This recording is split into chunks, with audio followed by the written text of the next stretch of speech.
Honorable Nemwanda Semi, vous avez la parole. Donc, j'avais dit que j'avais 3 parenthèses à faire. J'ai déjà terminé avec le président de l'Assemblée nationale et j'étais en voie de vouloir conclure avec les honorables députés à qui j'ai dit ceci, que des militaires avaient fait un coup d'État en Roumanie et ils tenaient coûte que coûte qu'on puisse assassiner le président Ceausescu et sa femme. Mais il n'y avait pas de raison, parce que le président était bien aimé de son peuple. Et qu'est-ce que ces militaires ont fait? Ils ont creusé une fosse commune, ils ont placé tout autour des cadavres et ils ont dit que c'était le fruit des exactions de Ceausescu et sa femme. Alors toute la communauté internationale a condamné le président et a trouvé que c'était normal qu'on puisse le condamner à mort. Et il a été condamné, dommage si vous ne connaissez pas l'histoire, et il a été condamné à mort, et après la condamnation à mort, une semaine seulement, des journalistes se sont mis à chercher, parmi lesquels les journalistes du New York Times, et ils ont démontré que tous ces cadavres qu'on avait présentés là-bas n'étaient qu'un montage, parce qu'ils avaient tous des fiches de traitement dans les hôpitaux où on les avait déclarés morts. C'était donc des cadavres qu'on était parti prendre dans les morgues de Bucarest et qu'on a prétendu que c'était le fruit des exactions du président Ceausescu. Alors j'ai dit ceci aux honorables députés, mais nous formons une corporation. Il y a la séparation de pouvoir. Et dans le cadre de cette séparation de pouvoir, le Parlement doit pouvoir être indépendant.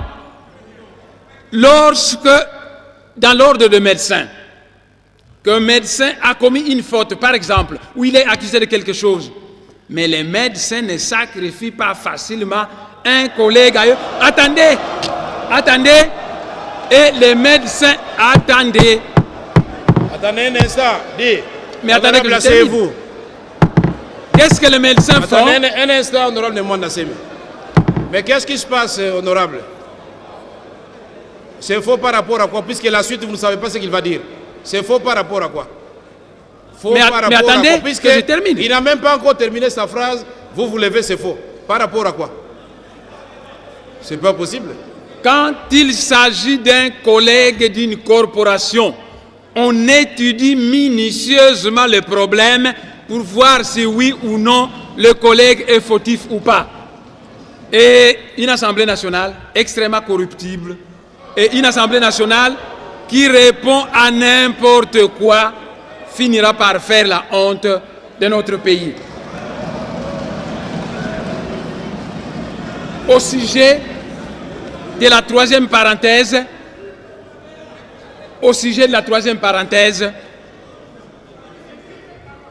excusez-moi, au sujet de la troisième parenthèse,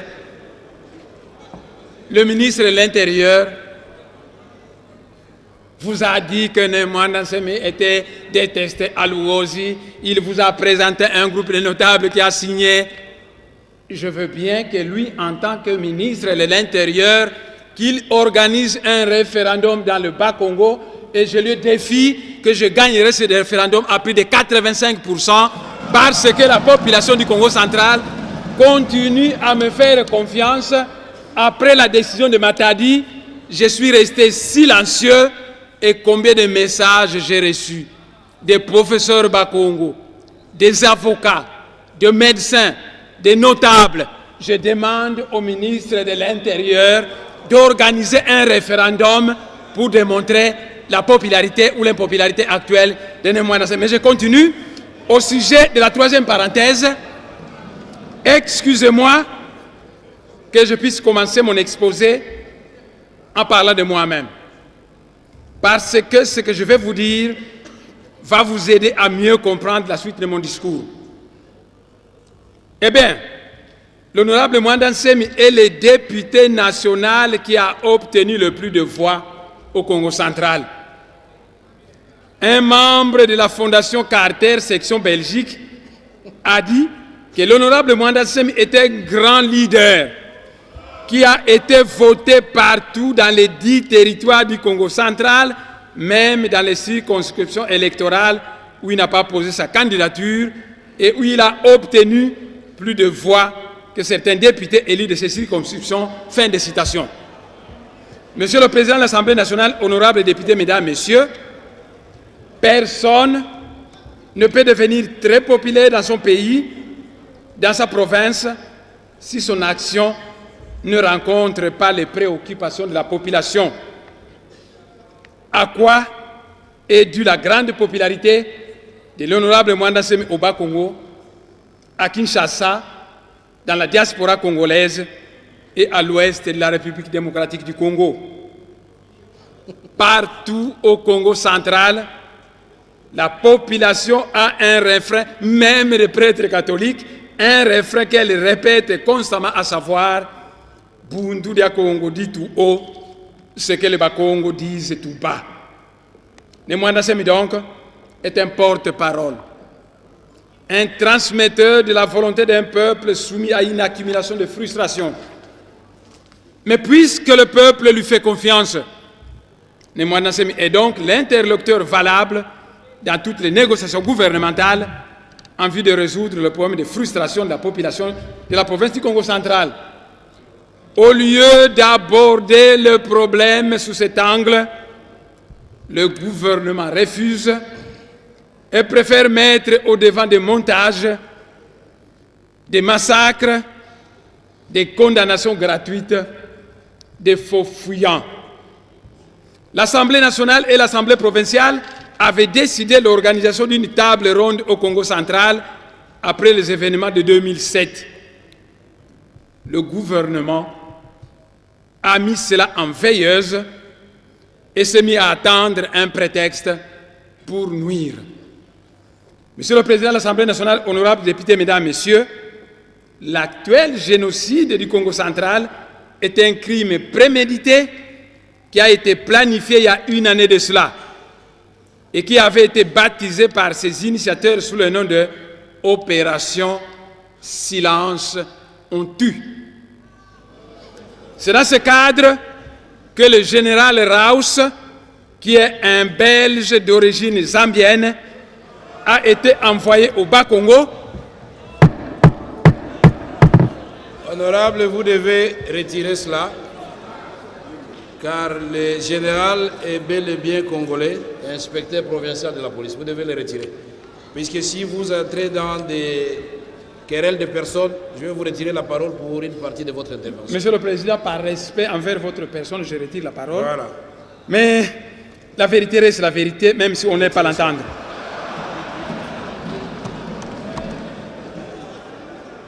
Il avait, entre autres, la mission d'infiltrer Bundu dia Congo par des éléments préparés qui allaient se mettre à créer certains désordres que le régime en place devait mettre sur le dos de Bundu dia Congo. L'opération Liti Timboka, qui avait fait un mort à l'université de Lubumbashi, a amené la Belgique à pousser la communauté internationale à diaboliser le régime du président Mobutu.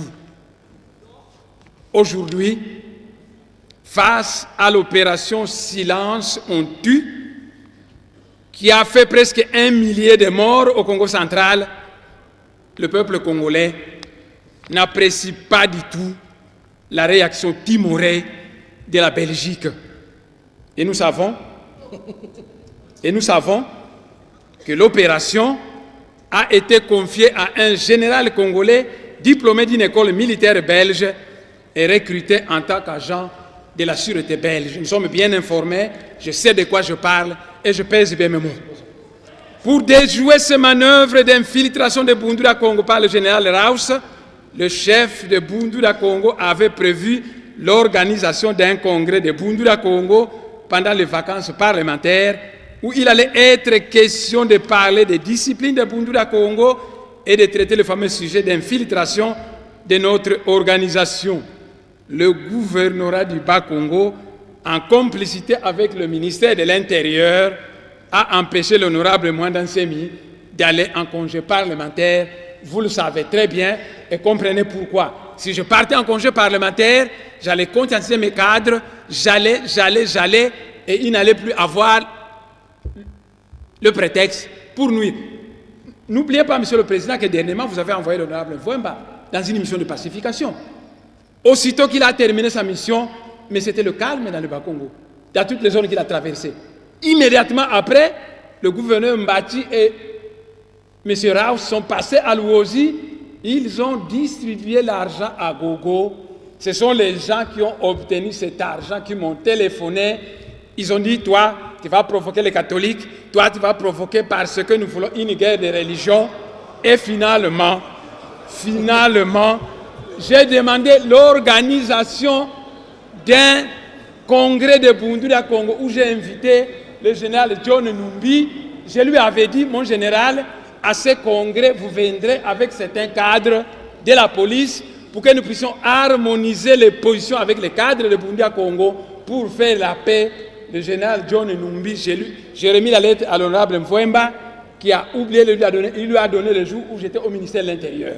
Donc vous voyez, quand je vais aller en congé parlementaire pour renforcer la discipline de mon organisation, le ministre de l'Intérieur met des militaires à Mitende qui m'empêchent de partir. Et quand je vais organiser un colloque, même quand je dis au général John Numbi qu'il va assister, allez-y comprendre.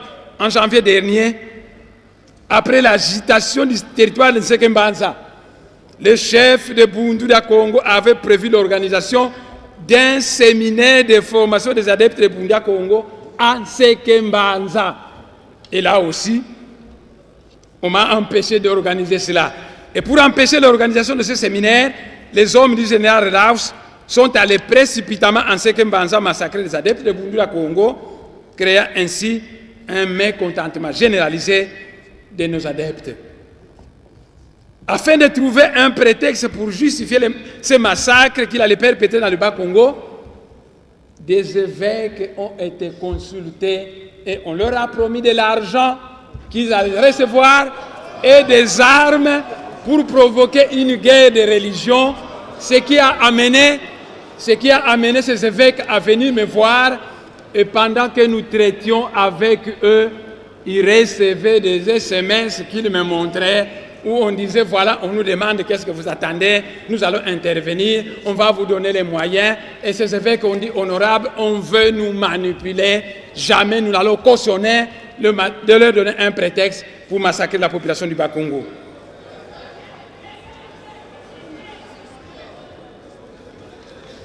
Donc, Monsieur le Président de l'Assemblée nationale, honorables députés, mesdames, messieurs, dans la vie, les problèmes se résolvent en s'attaquant aux causes et non aux effets. Il y a au Congo central une accumulation de frustrations dues aux injustices de toutes sortes auxquelles la population de la province du Congo central est soumise. Chaque fois que nous soulevons un certain problème au Congo central, le régime en place évite de s'attaquer aux vrais problèmes et cherche des prétextes pour distraire le peuple congolais et mettre devant sa conscience un faux problème qui n'a pas été soulevé. Ainsi, on amène l'attention ailleurs et on évite le vrai problème. C'est comme ça qu'il y a eu accumulation de frustrations dans le Bas-Congo.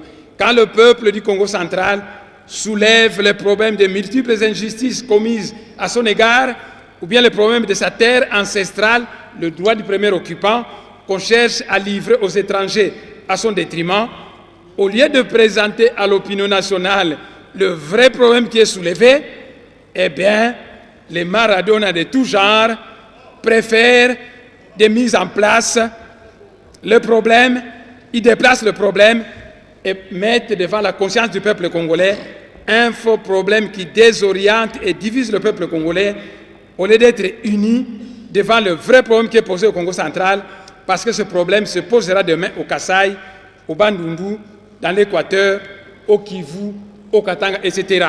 Ainsi, quand les Bas-Congo posent le problème des multiples injustices auxquelles cette population est soumise et le problème de sa terre ancestrale qu'on cherche à livrer aux étrangers à son détriment, le régime en place évite de présenter au peuple congolais les vrais problèmes et se met à parler faussement du problème du royaume du Congo, d'une prétendue chasse aux non-originaires ou d'une prétendue sécession du Congo central. C'est de cette façon que le peuple congolais est floué, désorienté, divisé, au lieu d'être unis devant les dangers communs qui menacent notre pays, la République démocratique du Congo. Entre-temps, à l'Est, au Katanga, où se posait un vrai problème de sécession katangaise et de chasse aux non-originaires, le régime en place n'a jamais utilisé des armes de guerre pour massacrer des civils non armés, pour massacrer des... Attendez, honorable, vous êtes en quelle année là? La sécession katangaise, c'est les années 60. Mais je vais répondre. Attendez. C'est une question qu'il me pose. Attendez. Un instant, honorable. Je vais répondre, Monsieur le Président. Ok. Monsieur le Président, Oui. lors des élections, les élections qui nous ont portés au Parlement, M. Kyungu a déclaré à la télévision, ça a été vu par tout le monde, que si le président Kabila n'est pas élu, ils allaient proclamer l'indépendance du Katanga pour qu'il aille être président là-bas. M. Kyungu l'a déclaré et le ministre de l'Intérieur n'a pas pris des armes pour aller tuer des gens là-bas. Donc je disais, Monsieur le Président, qu'à l'Est... Un instant, qui crie là-bas? Vous criez pourquoi? Mais honorable Kamoni, vous êtes inscrit, vous allez parler. Si vous avez une version contraire, vous la donnez. Et lui va apporter sa preuve, et ainsi de suite. Voilà, vous attendez votre tour, vous allez parler. Ça ne sert à rien de crier. Quand le ministre d'État parlait, lui il était là, il regardait. Il suivait. Faites la même chose, vous allez prendre la parole. Oui. Faites la même chose. Suivez. Donc, je disais qu'entre-temps à l'Est, au Katanga, où se posait un vrai problème de sécession katangaise et de chasse aux non-originaires, le régime en place, et dont le ministre en question, le ministre de l'Intérieur, n'a pas utilisé des armes de guerre pour aller massacrer des civils non armés, ni proférer des menaces d'arrestation contre les auteurs de ces actes. À l'Est, au Katanga, où l'on a chassé les Kassaïens, on a chassé certaines entreprises, les Bakongo et les Bangala. On n'a pas utilisé des armes de guerre contre des civils. À l'Est, au Katanga, où on a tabassé un ministre du gouvernement central, le régime en place se tait et ne parle pas là-bas d'aller et rétablir l'autorité de l'État. À l'Est, au Kivu, après la table ronde, qui a-t-on condamné là-bas? Personne. Au contraire, c'est une armistice qu'on a signé là-bas pour sauvegarder qui on connaît. Au Kivu, la Belgique et la Grande-Bretagne ont pesé de tout leur poids pour qu'aucun chef rebelle ne soit condamné. Là-bas, elles ont prôné l'armistice destiné à protéger qui vous connaissez. Par contre, au Congo central, on prône des condamnations injustes contre un innocent. Je ne sais pas si c'est cela qu'on appelle la justice de la communauté internationale. Dans la première version qu'il a donnée à la nation, le ministre de l'Intérieur a justifié son expédition militaire en disant que Bundura Congo aurait tué et mutilé une personne, que Bundura Congo aurait tué et brûlé une personne, et qu'il y avait une guerre de religion au Congo central. Le régime en place a accusé Bundura Congo d'avoir brûlé une personne au village Kimbala Zolele. Après vérification sur les lieux, conjointement par le comité de sécurité du territoire, dirigé par un administrateur du territoire qui n'est pas Moukongo, c'était Moulouba. Ce Moulouba avait mis sur pied un comité, il a pris des cadres de Bundura Congo, ils sont allés vérifier sur les lieux, et il a téléphoné à M. Kounzi pour lui dire, nous avons vérifié, c'est une affaire de sorcellerie de membres d'une famille qui ne sont même pas membres de Bundula Congo. Mais à Kinshasa, quelle est l'origine de beaucoup de Chegues? C'est parce que la famille trouve que cet enfant est un sorcier, on le persécute. Donc ce n'est pas une particularité de Bundula Congo. Le régime en place a présenté à la télévision les images d'une personne mutilée qu'on a mis sur la responsabilité de Bundula Congo. Lors de notre rencontre en février, dans son cabinet, monsieur le ministre en question, j'ai posé des questions à ce ministre de savoir quel est le nom de la victime. Un instant, le mandat s'est mis honorable. Le ministre, quand il est intervenu, quand il parlait de vous et des autres députés, il le faisait dans le respect de vos fonctions. Ça va être fait, j'ai Alors, compris. dans votre intervention, la prochaine fois que vous pointez les ministres de votre index, on considère que vous avez terminé votre intervention. Donc, vous adressez à la plénière. Et je voudrais que vous observiez cette règle-là. Adressez-vous à la plénière. Le minimum de règles. Comprenez ma peine, des milliers de tués, des milliers de maisons éventrées, des gens. Comprenez ma peine, monsieur le président, mais je comprends ce que vous dites. Voilà, adressez-vous à la plénière. Voilà. Merci. Donc, lors du Conseil de sécurité nationale, j'étais accompagné de l'honorable Mvouemba au ministère de l'Intérieur. Nous avons posé la question de savoir quel était le nom de la victime, quel était son village, quel était son secteur et quel était son territoire. À toutes ces questions, on ne m'a pas donné une réponse. Mais supposons, c'est un raisonnement pas absurde, supposons qu'il y a quelques adeptes de Bundula Congo qui ont fait cela. Eh bien, ici aussi, puisque l'infraction est individuelle, le gouvernement devrait arrêter le responsable de ce crime et le déférer devant le tribunal. Mais comme ce n'est qu'un montage, un prétexte, on a préféré aller massacrer des civils non armés. On a dit que Bundula Congo a chassé l'autorité administrative pour la remplacer par ses adeptes. Seulement, on ne nous a pas dit dans quelle localité cela s'est passé. Parce que partout où on a tenté d'incriminer Bundula Congo sur une affaire, l'administrateur du territoire de Luozi, avec son comité de sécurité, accompagné des cadres de Bundula Congo, s'est toujours déplacé à l'endroit concerné pour finalement se rendre compte que l'implication de Bundula Congo n'était pas fondée. Il y a des localités où les administratifs et les policiers ont été retirés exprès par le gouvernement pour prétendre après que c'est Bundula Congo qui les a chassés. C'est le cas d'Nkundi et des frontières. Pourquoi cela? Mais toujours à la recherche d'un prétexte pour nuire. Le régime en place a accusé Bundula Congo d'être une milice armée. Mais toute la presse congolaise et tous les journalistes, monsieur le président, ça fait 22 ans que Bundula Congo existe. Et toute la presse appelle Bundula Congo le mouvement politico-religieux. Si nous étions un mouvement politico-militaire, lors du partage du gâteau dans le cadre de 1+4, Bundula Congo serait servi. Nous n'avons pas été servis parce qu'on a servi que ceux qui ont les armes. On a servi que ceux qui ont les armes.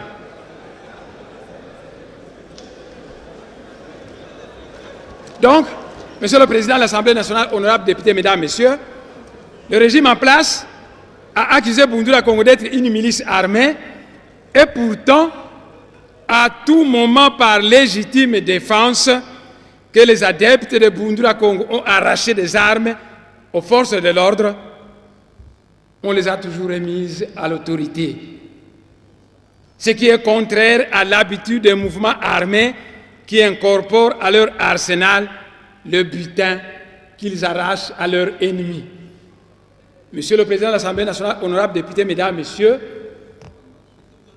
on dit que les chrétiens disent que la foi déplace les montagnes. Et les adeptes de Bundula Congo, un mouvement politico-religieux, sont dotés d'une foi extrêmement puissante en Zambie, en Pungu, qui fait quand ils sont agressés, chaque fois, ils ont toujours arraché des armes qui ont toujours été remises. Pour preuve, Monsieur le Président, quand la MONUC nous a attaqués, on a arraché les armes à la MONUC. Quand ils ont été attaqués par la MONUC vous a attaqué. Monsieur le Président, après les élections à Matadi, l'armée gouvernementale nous avait attaqués et la MONUC l'a accompagné. Là aussi, les adeptes ont arraché des armes et des chargeurs. J'ai dit à ces adeptes, vous gardez ces chargeurs, vous allez les donner à la commission d'enquête parlementaire. Et le président Ngokoso, je crois qu'il est ici, il sait qu'on lui avait remis tout ça. Alors, Monsieur le Président, il paraît que nous sommes un mouvement militaire. Vous trouvez cela vraiment normal que nous arrachons des mitraillettes, on les remet, après on va prétendre que nous partons chercher des calibres 12 pour nous attaquer à l'armée. Ce n'est pas du tout sérieux. Ce n'est pas du tout sérieux. Dans ma vie privée, honorables députés, mesdames, messieurs, dans ma vie privée, en tant que grand maître de la sagesse Congo, j'ai beaucoup d'amis qui sont des abbés, qui sont des pasteurs. Je reçois même des pasteurs qui viennent des États-Unis. J'ai donc beaucoup d'amis parmi les abbés. Beaucoup d'abbés sont d'accord avec moi. Ils viennent et on discute certains chapitres en comparant la tradition africaine avec le christianisme. Et ils trouvent que c'est extrêmement intéressant. Il est donc hors de question pour moi que mes disciples de Bundula Congo puissent agresser des abbés. En 2003, lorsque l'armée du régime en place a massacré un abbé à Kisantu, ce moi, Némoin Dansemi, chef de Bundula Congo, qui était le premier qui avait levé la voix pour protester contre cet acte odieux d'assassinat d'un abbé. Monsieur le Président, quand j'aime quelqu'un, j'aime couvrir ses erreurs. Souvent, quand vous êtes mon ami, que vous avez commis une erreur, je n'en parle pas, je vous invite secrètement et je vous dis, il ne faut pas faire ceci. Il est donc hors de question pour moi de divulguer certaines divagations de certains abbés, mais la difficulté c'est la suivante. Si je ne me défends pas, c'est moi qui va couler et je suis donc obligé de dire certaines vérités. Ainsi, on a faussement accusé Bundula Congo d'avoir chassé un abbé au bas fleuve. Alors qu'en réalité, cet abbé a été mis en cause par ses paroissiens pour avoir engrossé une fille de 14 ans et lui avoir fait avorter, entraînant des complications qui ont amené la jeune fille à divulguer l'affaire devant son papa. Ainsi, l'abbé avait pris la fuite. Monseigneur Mbuka de Boma, lors du sacre de Monseigneur Monsengo, est passé chez moi à la maison.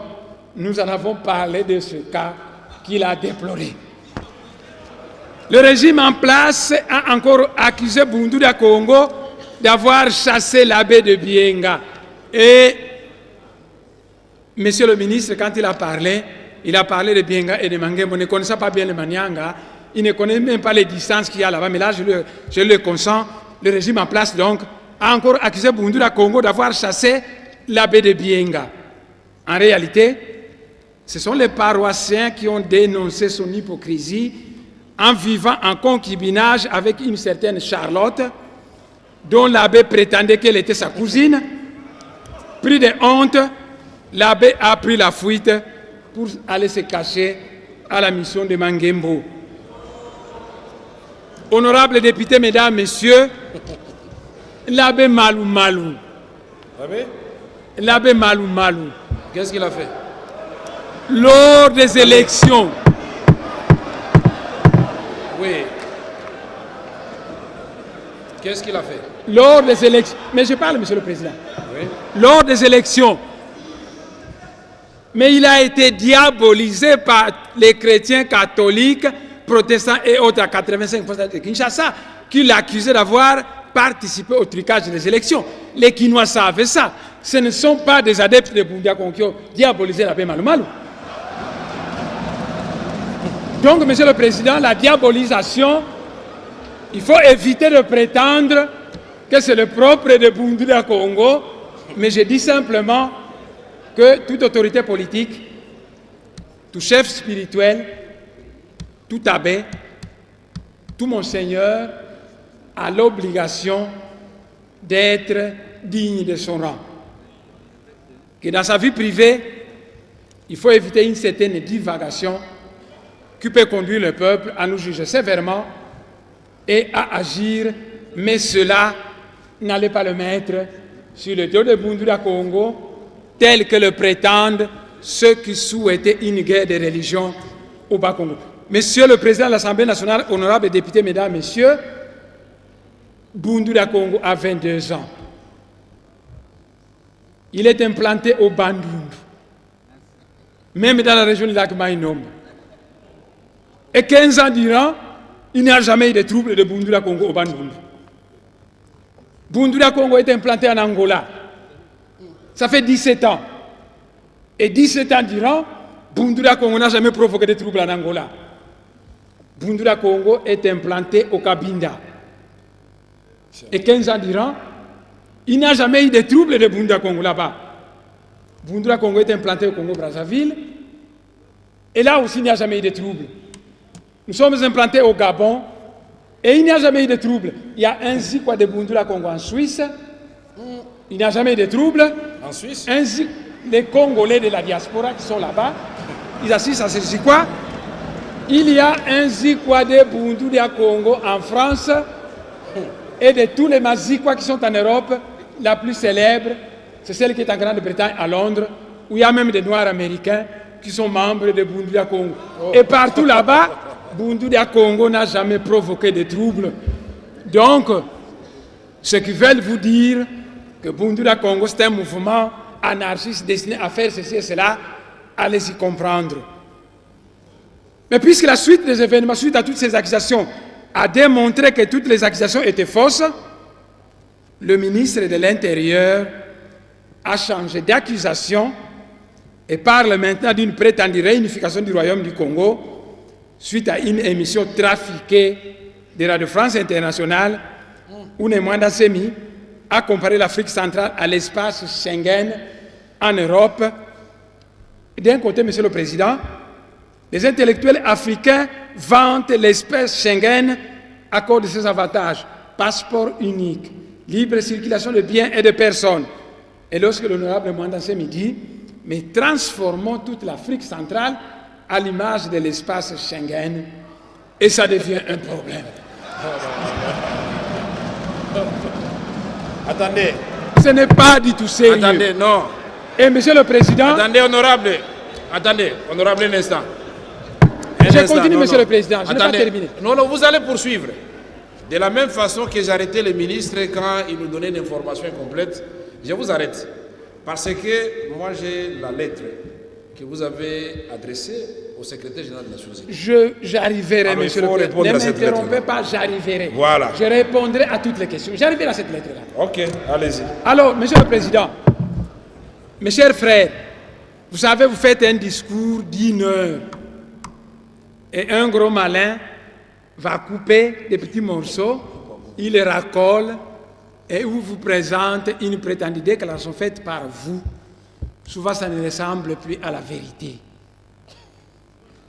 Moi, si le président me le permet, je veux brièvement dire ce que j'avais dit à Boisbouvier. Et si le président le souhaite, qu'il demande à Boisbouvier de donner l'original de mon interview avec lui avant qu'il ne fasse les recoupages et les racolages.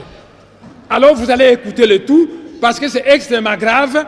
Vous avez fait une déclaration d'1 heure, on coupe un petit morceau de 3 minutes, on vous présente et on dit voilà, Nemwanda Semi se prend pour un dieu. Et vous croyez à ça, ce n'est pas du tout sérieux.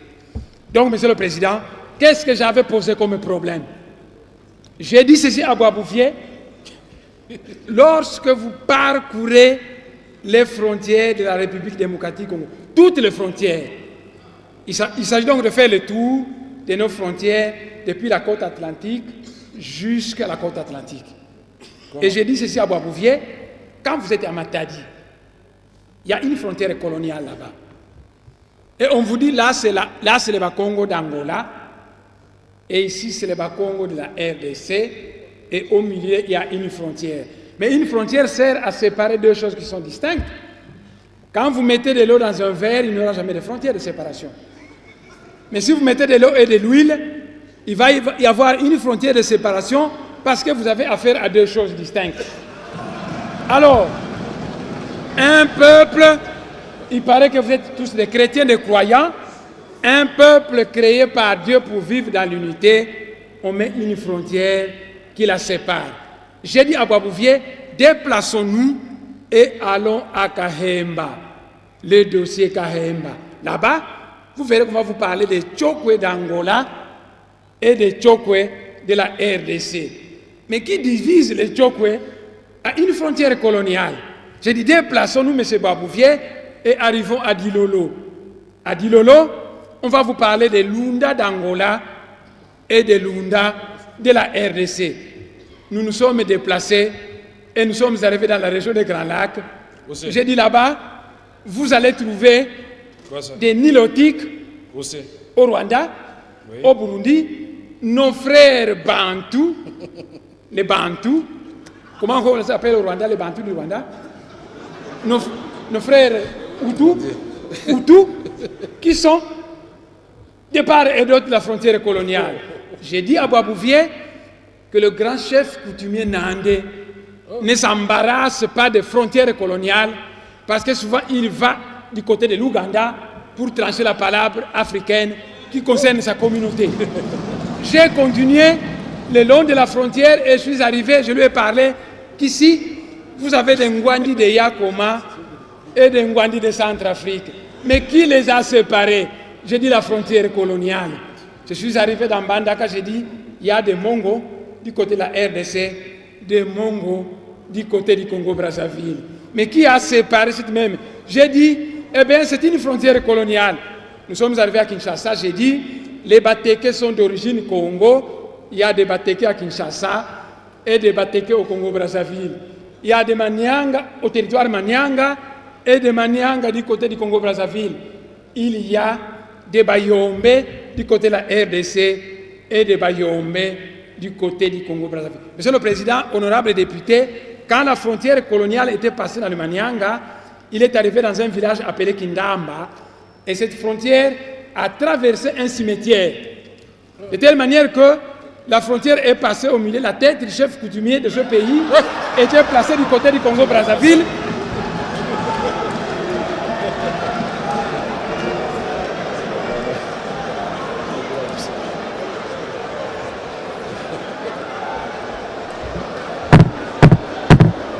Allez-y.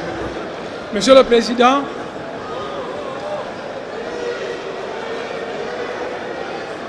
non, poursuivez. Donc, voyez, Savorien de Brazza, je vais répéter, Savorien de Brazza, un Italien naturalisé français, Henri Morton Stanley, s'est dû disputer la terre du Congo. Ils ont commencé ici, ils allaient tracer une frontière. Ah, ici c'est la France, là c'est la Belgique, là c'est la France. On arrive dans une certaine localité, la frontière arrive dans un cimetière. Et elle passe au milieu d'un tombeau dont la tête du chef coutumier se trouve du côté du Congo-Brazzaville et le reste de son corps du côté de la RDC. Alors j'ai dit à Boisbouvier que ça c'était les frontières externes. Tout ça toujours externes. avec Boisbouvier. C'est très grave. Mais à l'intérieur, j'avais dit ceci à Boisbouvier, entrons maintenant à l'intérieur de la République démocratique du Congo. Les connaissances à ma disposition me disent que le Moulou-Badi Katanga et le Moulou-Badi Kassai sont un même peuple. Avant les frontières coloniales, leur pays était un. Et quand la Belgique a fabriqué ces provinces, elle a tracé une frontière coloniale qui a séparé le Katanga du Kassai. Et à cause de cette frontière coloniale, les Kassaïens sont chassés au Katanga, malmenés à cause d'une frontière coloniale. Alors j'ai dit ceci à Boisbouvier, nous qui sommes aux frontières, Mais quand nous voulons aller poser des gerbes de fleurs à nos ancêtres, tantôt les pieds d'un côté, les jambes de l'autre côté, nos frères Balouba, quand ils vont dans leur Katanga natal, puisque c'est le pays de leurs ancêtres, les Kassaïens, on les chasse. Alors qu'est-ce qu'il faut faire? Mais à l'image de l'espace Schengen, mettons dehors toutes ces frontières. Créons un espace Schengen à l'étendue de l'Afrique centrale où il y aurait libre circulation de biens et de personnes, où il y aurait un passeport unique. Autrefois, quand j'étais chef du laboratoire de bactériologie à l'Institut de médecine tropicale, j'avais un ami nandé qui s'appelle Kangeneti. Comment? Et autrefois, Kangeneti est venu me voir dans mon bureau, et ensemble avec lui, parce qu'il partageait mes idées, on disait... Mais honorable demande d'Assem, c'est important, monsieur le pourquoi président. vous vous adressez à moi? Adressez-vous à la plénière.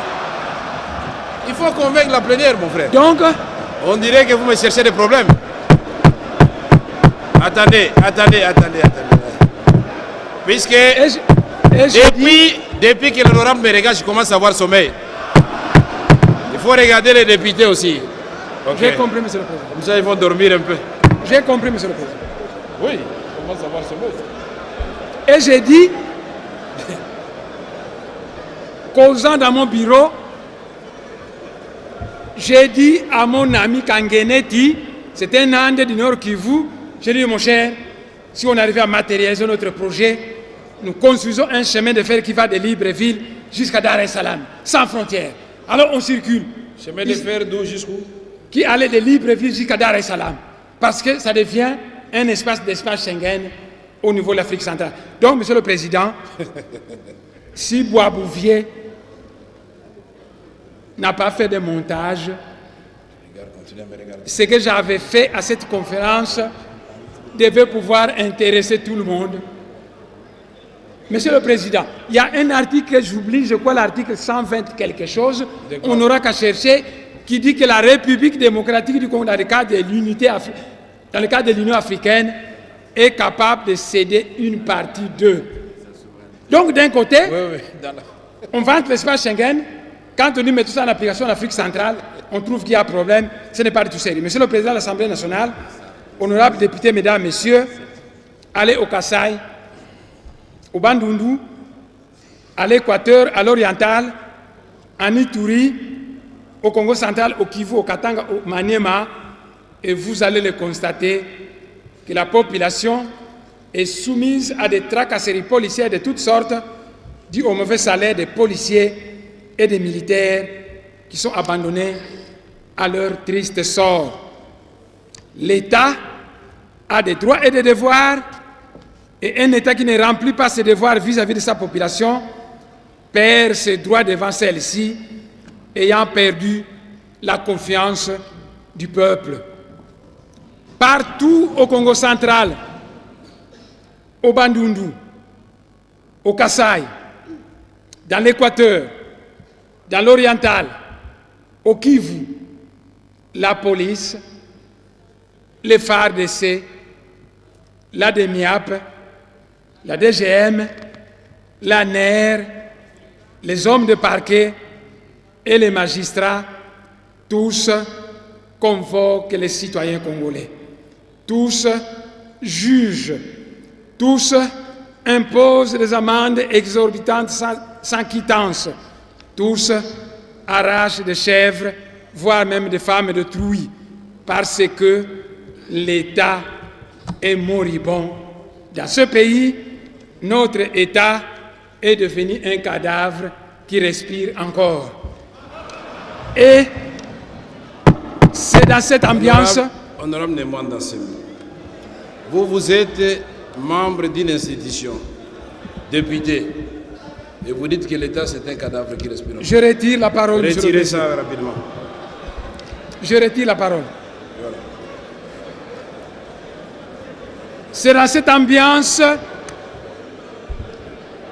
cette ambiance d'absence généralisée de l'État que Bundula Congo a été amené à mettre sur pied un panel de médiation conforme à la tradition Congo, lequel panel a été fortement apprécié par la population du Bas-Congo qui s'est prise en charge. C'est ce panel, et ça se faisait gratuitement. Ce qui faisait que les citoyens commençaient à fuir là où on leur demandait 100 000 francs. Et c'est ce panel de médiation qu'on appelle abusivement tribunaux pour incriminer Bundula Congo.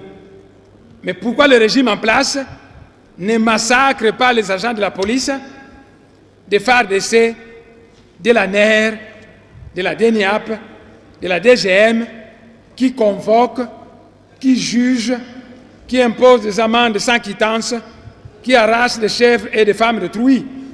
En quoi Bundula Congo a commis plus de fautes que ces agents de l'État abandonnés à leur triste sort? En février 2007, alors qu'il a été prévu une journée morte de protestation contre la corruption, le régime en place a fabriqué de toutes pièces un montage selon lequel Bundula Congo est de connivence avec Jean-Pierre Bemba, le FLEC et les ninjas du pasteur Ntoumi pour une sécession du Congo central.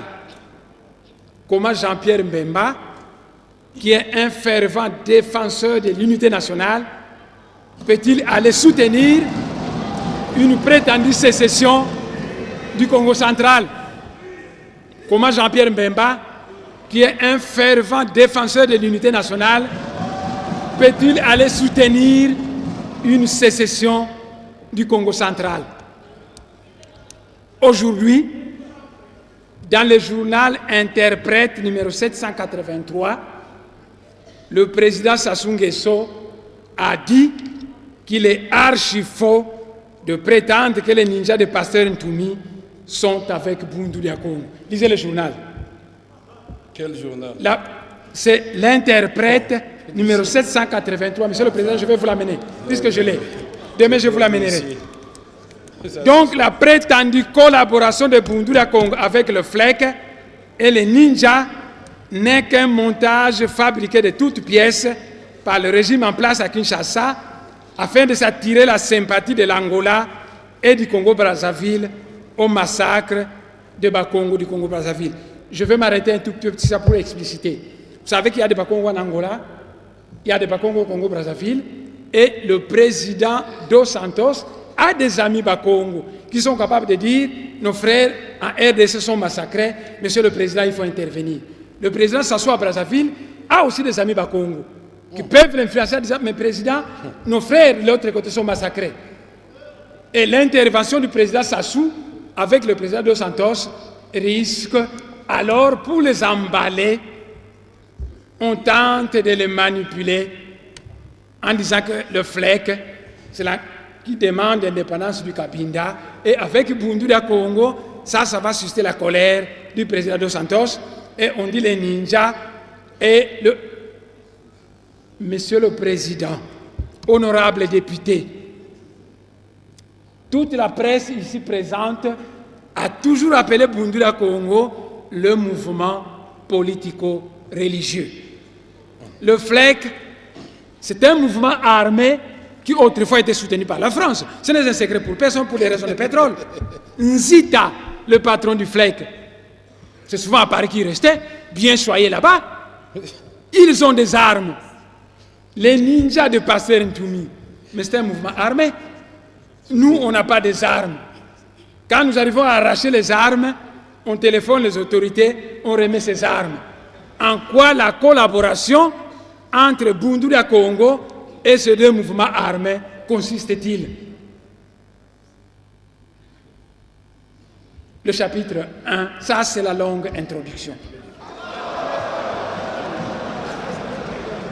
Mais le ministre de l'Intérieur a parlé pendant 4 heures honorable. Du temps. Honorable, ça c'était quoi?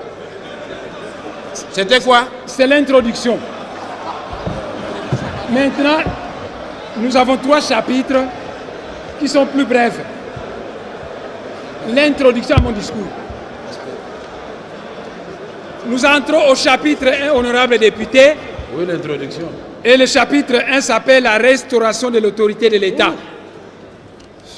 Monsieur le Président de l'Assemblée nationale, honorables députés, mesdames, messieurs, La sagesse Congo enseigne que Mvoilangani, Kamanisanga Mvoilangani Ko. Ce qui veut dire qu'on ne met jamais fin au désordre en agissant par le désordre. Mvoilangani, Kamanisanga Mvoilangani Ko. Ainsi, nous devons nous poser la question de savoir si le régime en place qui a prétendu aller restaurer l'autorité de l'État l'a fait conformément à la loi du pays ou bien elle l'a fait anarchiquement. Nous devons nous poser la question de savoir si dans son opération de la prétendue restauration de l'autorité de l'État, le régime en place a respecté ces deux principes juridiques selon lesquels l'infraction est individuelle. Ensuite, le principe de la présomption d'innocence. Au lieu d'arrêter les responsables de l'infraction et de les déférer devant les juridictions compétentes, le régime en place a transgressé la loi du pays en allant causer des milliers de fois plus de morts et de destructions méchantes de maisons que celles qu'il prétend reprocher à ses accusés. Le régime en place a prétendu qu'elle est allée au Congo central pour aller restaurer l'autorité de l'État qui serait bafouée par Bundulia Congo. Et pourtant, pendant que l'infraction est individuelle, arrivé sur les lieux, le régime en place a donné l'ordre aux militaires d'utiliser des bombes incendiaires, des roquettes, des canons contre des civils non armés indistinctement, donc contre des catholiques, contre des protestants, contre les kimbanguistes et contre les gens de Bundulia Congo, ce qui constitue un crime contre l'humanité conformément au statut de Rome de la Cour pénale internationale. Le régime en place a prétendu qu'elle est allée au Congo central pour restaurer l'autorité de l'État qui serait bafouée par Bundulia Congo et pourtant arrivé sur place des maisons de catholiques, des maisons de protestants, des maisons de musulmans et des Bena Congo, c'est-à-dire des adeptes de Bundulia Congo, des maisons de kimbanguistes ont été détruites indistinctement par l'armée gouvernementale. Le couvent des sœurs de la mission Vaku a été attaqué par l'armée gouvernementale. La mission catholique Mbandakani a été pillée. Des maisons de pasteurs protestants pillées. Le régime en place est ainsi responsable des pillages, des viols, des vols et des destructions de maisons qui ont été commis partout à Luozi, à Mbanza Boulou, à Kinsemi, à Kingila, à Lufuku, à Kingimbi, à Yunga, à Musinda, à Mbandakani, à Kibunzi, à Kinkenge, à Sumbi, à Nsekembanza, à Lemba, à Tchela, à Kwakwa, à Matadi, à Mwanda, où on a prétendu qu'on n'a rien fait. La parcelle de Mbutambenza a été bombardée, où là où se trouvaient les Ikwa de Bundulia Congo, à Boma, à Lufu, à Kisonga, à Songololo, à Mativa, à Kisantu, etc., qui sont des villages, des centres et des villes indistinctement habitées par des catholiques, des protestants et des Bena Congo. Des enlèvements, des arrestations suivies de tortures atroces et d'exécutions sommaires se poursuivent partout à travers tout le Congo central.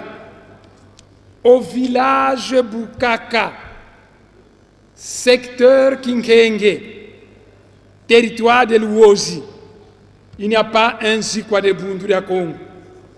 Mais les protestants et les catholiques de ce village, ayant appris les crimes commis par l'armée à Luozi, eh bien, ils sont allés se réfugier dans l'église protestante. C'est le village Bukaka, secteur Kinkenge, territoire de Luozi. Ils se réfugient dans l'église protestante et quand l'armée qui est allée restaurer l'autorité de l'État est arrivée, il a bombardé l'église et tout le monde est mort. C'est le village Bukaka, secteur Kinkenge, dans le Manianga. J'espère que vous avez Dans presque tous les villages du Congo central, des maisons des adeptes de Bundula Congo sont en train d'être détruites systématiquement par l'armée.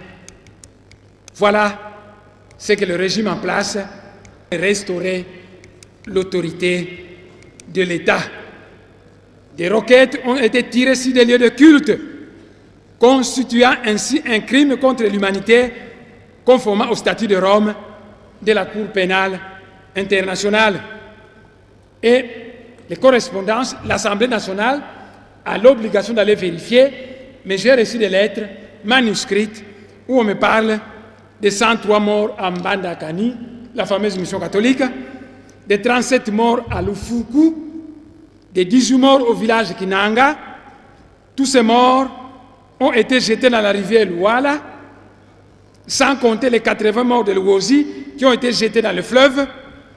Si nous ajoutons à ce bilan partiel les morts des autres villages du territoire de Luozi et du territoire de Sekembanza, alors on dépasse le millier de morts. Et jusqu'à présent, on a découvert 2 fosses communes, à Mbatasiala avec 16 corps et à Sumbi avec 36 corps. Les militaires du régime en place sont équipés de bombes, des canons, des mitraillettes et des arcs à flèches de fabrication industrielle, à part la machette Tramutina qu'ils portent parce qu'ils se disent, il paraît que les adeptes d'Abunda, comme certains adeptes, sont invulnérables aux balles. Quand cela arrive, alors il faut les achever à l'aide d'eux. Ainsi, à Kisantu, après avoir mutilé et dépecé 2 personnes, ils les ont enfermés dans des sacs et ont jeté ces sacs dans la rivière Inkisi. Le régime en place a donc utilisé des militaires vêtus en tenue de policiers qui ont la pratique des kata-kata dans leur tradition ancestrale. Pendant qu'on massacre ses frères et compatriotes injustement, le gouverneur Mbachi, au cours d'une interview en Sekembanza, lors du passage du ministre de l'Intérieur, a déclaré que les soldats qui massacrent les Bakongo font du bon travail. Ainsi, il demande au gouvernement central que ces soldats puissent rester le plus longtemps possible afin de poursuivre leur sale besogne. À l'hôtel Ledia, j'ai certains enregistrements de ces discours que le ministre faisait à l'Intérieur et le gouverneur. Je vais demander à mes cadres de me faire venir ces discours et je pourrai passer au président de l'Assemblée nationale. À l'hôtel Ledia, le gouverneur Mbachi a déclaré qu'il a sollicité l'intervention des militaires qui sont venus massacrer les Bakongo afin de faire capoter l'organisation de la table ronde du Congo central qui lui fait très peur, table ronde qui avait été décidée par l'Assemblée nationale et l'Assemblée provinciale. Le gouverneur Mbachi et le vice-gouverneur de Onkusu ont envoyé de l'argent et des armes à certains chefs de groupement et voyous afin de les pousser à s'attaquer aux adeptes de Bundula Congo et de détruire leurs maisons. Question d'opposer les Bakongo entre eux, c'est donc divisé pour régner, mais voilà un gouverneur qui s'ingénie à opposer sa propre population les uns contre les autres en encourageant des destructions méchantes. M. Mbachi a promis de payer 25 000 francs à toute personne qui voudra bien indiquer la maison d'un adepte de Bundula Congo afin de faciliter l'assassinat de cet adepte et la destruction de sa maison. Beaucoup d'adeptes ont été ainsi tués à cause de cela et beaucoup de destructions méchantes des maisons des adeptes de Bundula Congo ont eu lieu aussi à cause de cela. Mbachi et Teonkusu sont donc des co-responsables de tous les crimes qui ont été commis au Congo central. Le gouverneur Mbachi a envoyé des émissaires en Sekembanza avec des haut-parleurs pour demander aux blessés, des catholiques, des protestants, des gens de Bundula Congo blessés, réfugiés dans une forêt, de sortir afin qu'on les amène à l'hôpital. 35 blessés sont sortis et mis dans un véhicule qui est allé les jeter dans le fleuve. Il y a un rescapé qui a été repêché par les Médecins sans frontières. Ils l'ont photographié et il les garde jalousement le jour où le président de l'Assemblée nationale et les honorables députés auront besoin de cet homme, il pourra venir. Les Médecins sans frontières savent de quoi je parle et à Matadi, le président de l'Assemblée provinciale avait besoin de cette pièce précieuse.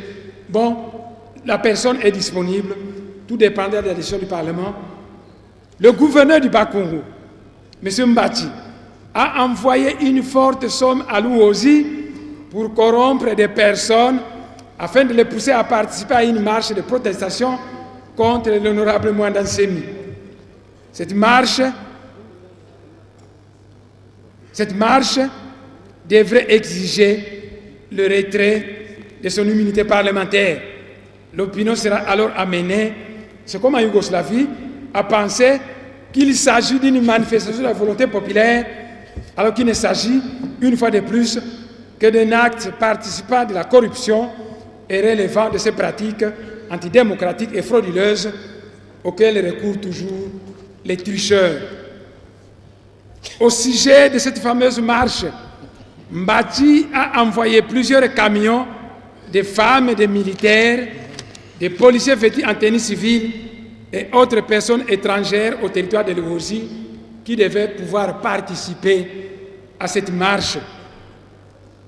Tous ces massacres et ces destructions méchantes de maisons ont produit un désastre qui a amené le ministre de l'Intérieur de jeter la responsabilité sur Mbati et de Onkusu, tandis que Mbati a jeté la responsabilité sur le gouvernement central.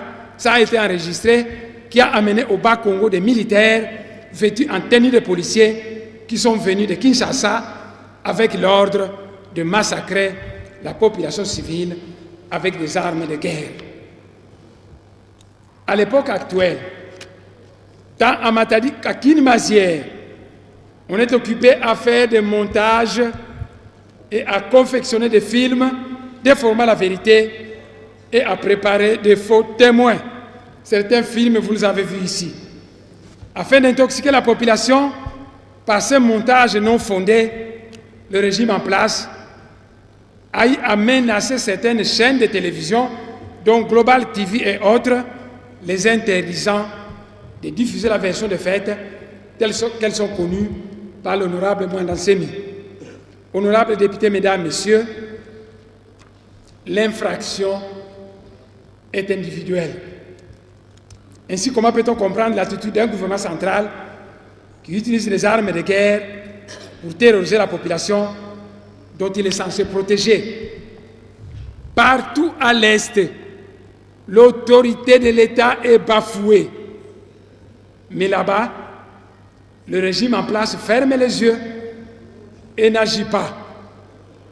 C'est seulement à l'Ouest, au Congo central, où le régime en place ouvre les yeux et déploie toute une armada de troupes et d'armements lourds, soi-disant pour aller rétablir l'autorité de l'État par le massacre et le génocide. Puisqu'on a perdu le prestige gouvernemental à l'Est, face à l'armée de M. Nkunda Batouaré, pour se remonter le moral et tromper l'opinion internationale,